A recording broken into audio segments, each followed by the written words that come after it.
O texto sagrado nos diz, Mateus capítulo 12, o versículo 9. Saindo daquele lugar, dirigiu-se à sinagoga deles, e estava ali um homem com uma das mãos atrofiadas. Procurando um motivo para acusar Jesus, eles lhe perguntaram: é permitido curar no sábado? Versículo 13. Então ele disse ao homem: estenda a mão.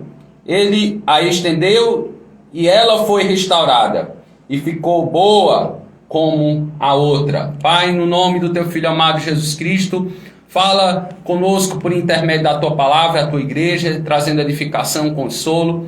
Vai nesse momento também, ó Deus, aos cidadãos serritenses, a todos aqueles que estão ouvindo nesse momento essa transmissão, aqueles que estarão assistindo essa transmissão, quem sabe no decorrer da tarde, à noite, ó Deus, que o Senhor esteja abençoando, ó Deus, cada vida, que pessoas venham se render, ó Pai, que pessoas venham se prostrar ao Teu senhorio, que pessoas venham receber o Teu Filho Jesus Cristo como um único e suficiente Salvador de suas vidas. Ó Pai, habita em corações nessa tarde, sopra o Teu Espírito Santo, ó Deus, em vidas nessa tarde que, ó Pai, direcionam a sua fé no Teu Filho Jesus Cristo e se arrependem dos seus pecados, reconhece que são pecadores carentes da Tua graça. Faz o Teu reino avançar e nos conforme à imagem do Teu Filho Jesus Cristo, em nome de Jesus. Amém. Então nessa tarde eu quero refletir com aqueles que me escutam através do Instagram, através também da rádio, através da internet. Então vocês que estão sintonizados, prestem atenção, que aqui nós estamos diante de mais um encontro transformador, mais um encontro gracioso da parte de Deus, por intermédio do seu Filho Jesus Cristo, a um homem que havia algum tempo estado com a mão, como se diz, ressecada, né? Ressequida, a mão mirrada, né? Como é conhecido em outros evangelhos sinóticos. Ou seja, é um homem que tinha uma das mãos provavelmente seca, murcha, e outra significado mirrada. E aí vem a pergunta que não quer calar, né?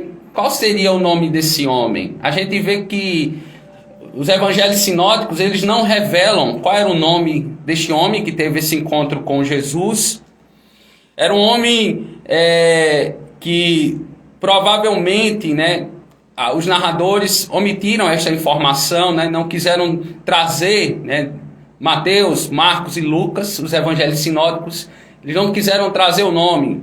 Então omitiram esta informação, justamente do nome do homem, que tinha uma das mãos atrofiadas.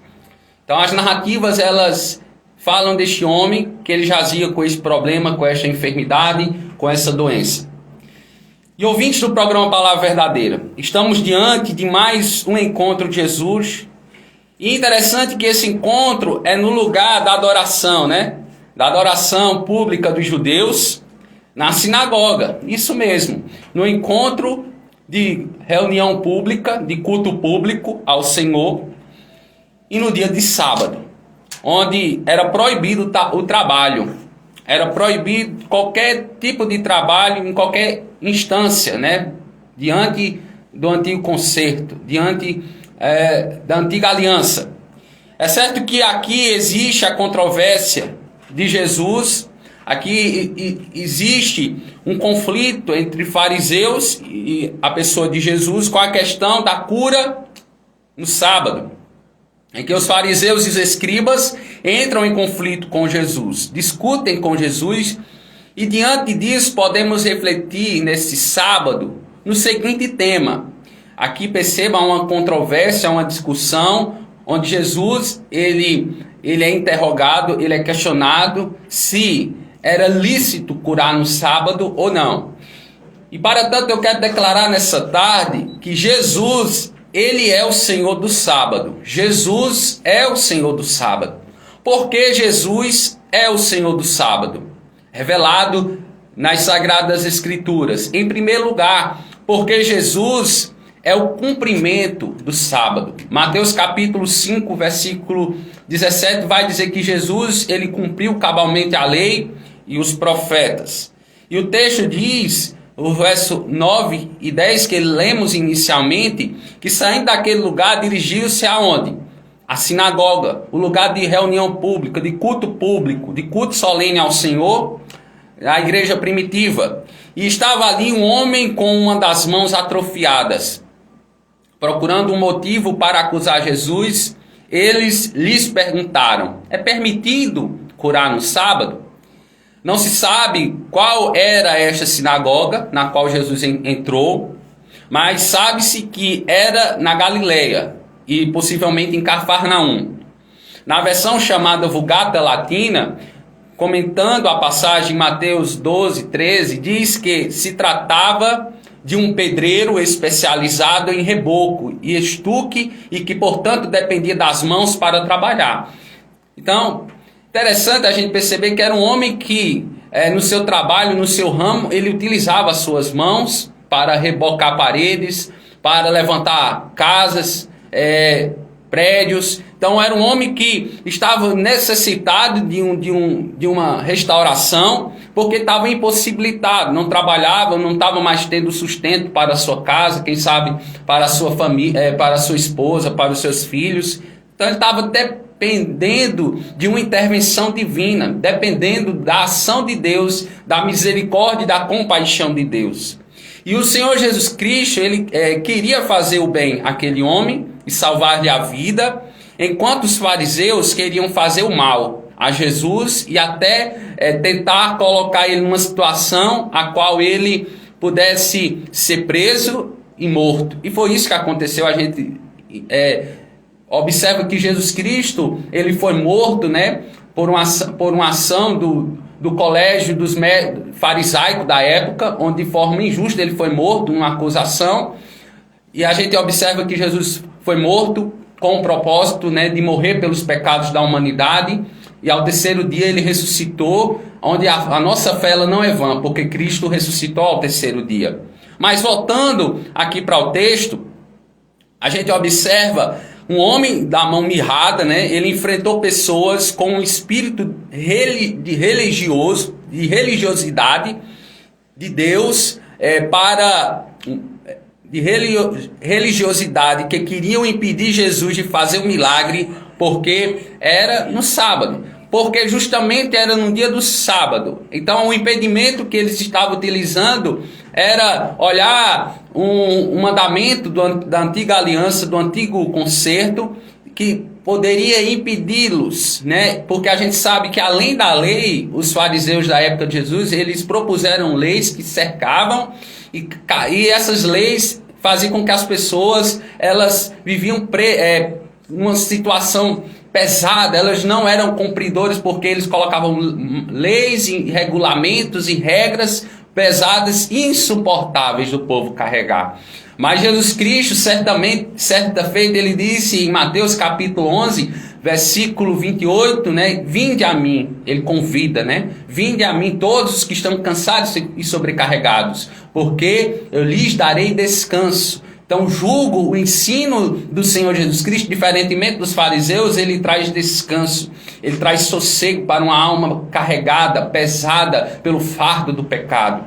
Então Jesus Cristo ele reelaborou, ele ressignificou a lei e os profetas, e ele deu o real significado, né? Que a lei ela impõe, uma lei quando ela é perfeita, ela é agradável, e a graça de Deus como uma continuidade da multiforme graça de Deus. Então, o mesmo Deus que salvou no antigo concerto é o Deus que salva no novo concerto, na nova aliança, da mesma forma, dando graça, dando fé e arrependimento àqueles que haveriam de crer, e muitos haveriam de crer na pessoa de Jesus Cristo.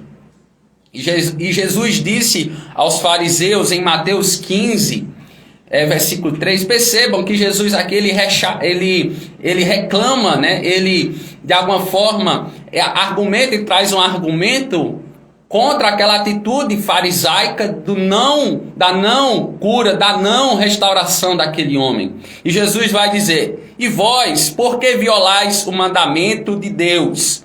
por causa da vossa tradição. Eles tinham a tradição farisaica maior do que o mandamento de Deus, que é amar a Deus sobre todas as coisas e ao nosso próximo como a nós mesmos. Esse é o único mandamento, esses dois únicos mandamentos que o Senhor Jesus Cristo tinha deixado. E Jesus vai contar a eles uma parábola, nos versos 11 e 12.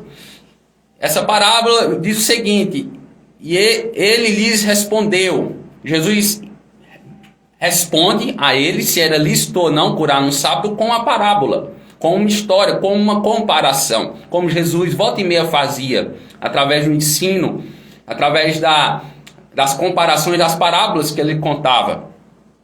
E Jesus os respondeu da seguinte maneira: qual de vocês, se tiver uma ovelha e ela cair num buraco no sábado, não irá pegá-la e tirá-la de lá? Quanto mais vale um homem do que uma ovelha? Portanto, é permitido fazer o bem no sábado. Vejam a pergunta retórica de Jesus, né? Em Mateus 12, 12.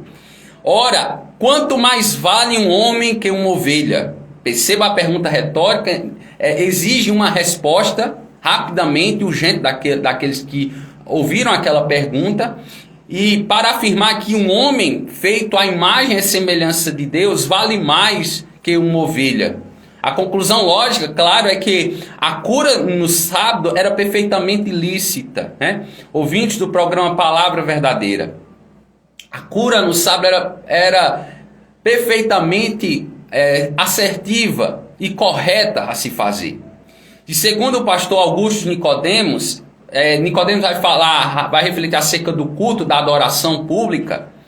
E o serviço na casa de Deus, ele está em todas as esferas, seja na misericórdia, na assistência do órfão, da viúva, na prestação de compaixão, orando, contribuindo, louvando ao Senhor, ouvindo a sua palavra. Então isso agrada a Deus. Esses são atos de adoração a Deus, não somente no templo, não somente no edifício, não somente na sinagoga, mas ao ar livre, na sua casa, na sua família, você pode adorar a Deus. Você é um adorador de Deus, você é um agente da graça de Deus. E ele vai dizer que o culto no Antigo Testamento, temos a lei, né? Nós tínhamos sacrifícios, a ordem dos sacerdotes, o altar, muitos símbolos e objetos, o holocausto central de adoração, e isso a gente tem na Antiga Aliança. E Cristo, ele veio e tudo aquilo foi abolido.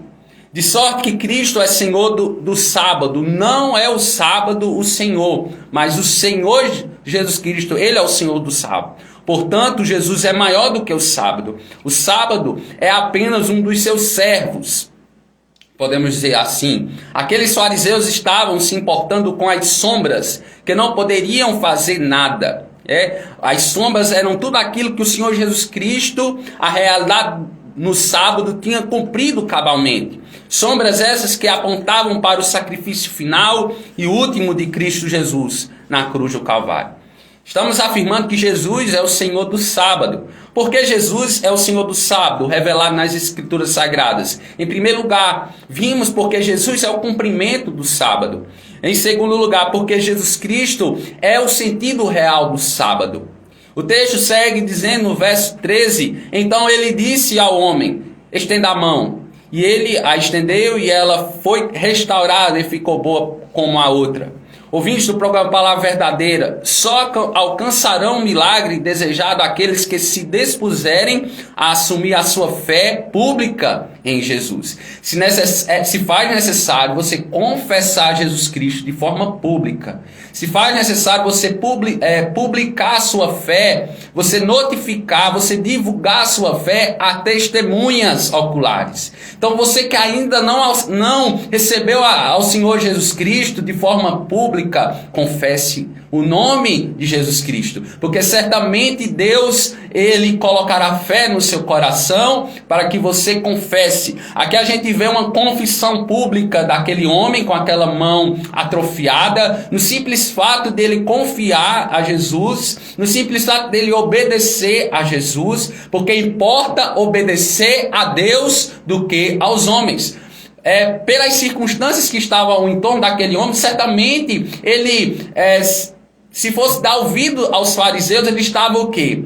Ele estava obedecendo uma tradição sem misericórdia, ele estava obedecendo uma tradição farisaica sem compaixão, sem amor a Deus e sem uma busca pelo amor ao próximo. Mas ele quis dar ouvido a Jesus, ele quis obedecer a Jesus, ele quis dar crédito à mensagem de Jesus, ele quis observar atentamente o que o Senhor Jesus Cristo estava revelando e manifestando na sua vida. Então isso acontece comigo e com você. Jesus, ele revela, ele manifesta a sua vontade nas nossas vidas. Basta a gente atentar, basta a gente dar crédito, ouvir atentamente aquilo que o Senhor Jesus Cristo quer realizar nas nossas vidas, por intermédio da obediência, por intermédio da fé. A fé é o transporte, é o veículo que agrada a Deus, porque sem fé é impossível agradar a Deus. E aquele homem, sem restrições e corajosamente, ele reconhece que Jesus, ele é poderoso para curar e libertar do seu mal físico, do seu mal, quem sabe, espiritual, aquilo que lhe afligia, aquilo que trazia tristeza, angústia, aquilo que o aprisionava. Então, e foi isso que aconteceu com aquele homem. Ele, de forma corajosa, estendeu a mão, sendo restaurado. Então ele foi curado fisicamente. Somente aquele que é sentido real de todas as coisas poderia fazer aquele milagre. Pois quando Jesus chorou, o Deus Pai chorou, pois ele e o Pai são um. O Pai e o Filho se comovem com as situações desesperadoras, angustiantes da humanidade. Ele se compadece por mim, ele se compadece por você, você que me escuta, você ouvinte do programa Palavra Verdadeira, que está nas ruas aqui de Serrita, nos bairros, você da zona rural. Jesus, ele se comove, ele tem compaixão e misericórdia da sua vida. Ele quer te salvar. Basta você abrir o seu coração, basta você confiar em Cristo. E nada pode impedir a ação de Deus, pois Deus é livre em sua liberdade, ele tem plena liberdade quando quer realizar, quando quer salvar os seus propósitos de salvação na vida daqueles que decidiu ter misericórdia. Pois agindo Deus, quem impedirá? Então Deus tem misericórdia de quem ele quer ter misericórdia. Deus ele exerce a sua compaixão, a sua misericórdia, que seus atributos comunicáveis de Gênesis a Apocalipse.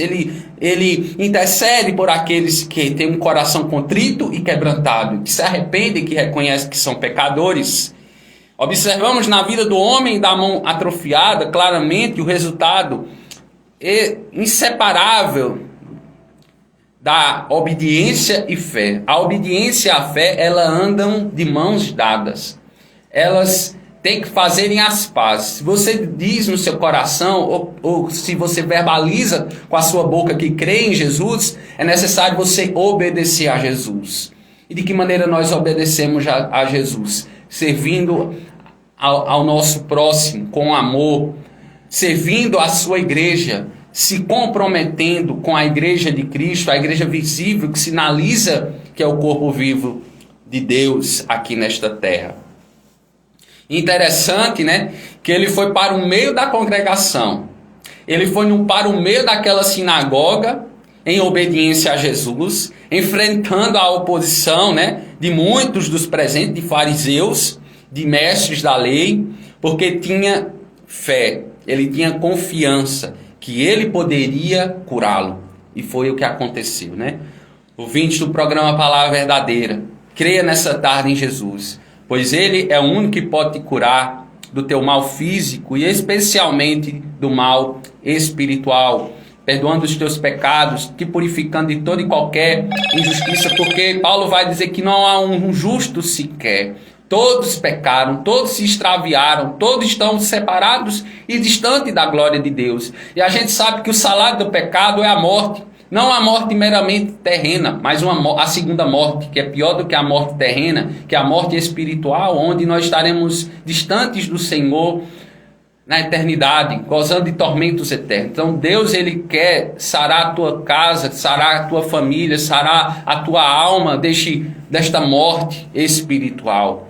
Se faz necessário você confessar Jesus Cristo, ter fé em Cristo, em obediência, em confiança à palavra de Deus. E certo homem disse o seguinte: esta verdade da fé é muito desafiadora, pois, se formos sinceros, gostaríamos de respostas que estivessem mais na linha da nossa imaginação e fantasias do que da realidade. Jesus é a salvação. Salvação tão real que não pretende maquiar o drama do nosso anseio do infinito, nem a ruptura do nosso coração ferido pelo mal e o pecado. Tão real que assume totalmente a nossa natureza. Tão real que se encarna, porque pela sua encarnação ele é o Filho de Deus. Trabalhou com mãos humanas, pensou com uma inteligência humana, agiu com uma vontade humana, amou com um coração humano. Essa é a salvação e a vida que Jesus nos oferece. Não tanto fazendo sumir as dificuldades e as lágrimas, mas assumindo-as totalmente e dando-lhes nele um valor salvífico.